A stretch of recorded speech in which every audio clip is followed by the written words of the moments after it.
बलात्कारी अशोक खरातबाबत अनेक तक्रारी येत होत्या, मात्र घाबरून महिलांनी पोलिसांमध्ये तक्रार केली नसल्याचं अंधश्रद्धा निर्मूलन समितीनं सांगितलंय। खरात प्रकरणामध्ये पोलिसांनी दबावाला बळी पडू नये असं आवाहन सुद्धा अनिसकडून करण्यात आलंय। स्वयंघोषित कॅप्टन उर्फ अशोक खरात या भोंदूबाबाच्या विरोधात अनेक महिलांनी आमच्याकडे तक्रारी केल्या होत्या, परंतु नावाला घाबरून त्यांनी पोलिसात तक्रारी केल्या नव्हत्या। परंतु आज एक प्रकरण घडलं, त्यामुळे त्याला भोंदूबाबाला अटक झालेली आहे।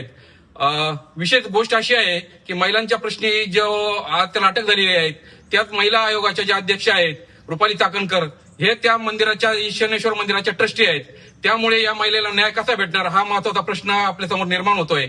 आणि या भोंदूबाबाला माजी मुख्यमंत्र्यापासून अनेक मंत्र्यांचा पाठबळ आहे, त्यामुळे पोलिसांनी दबावाला बळी न पडता चौकशी करावी।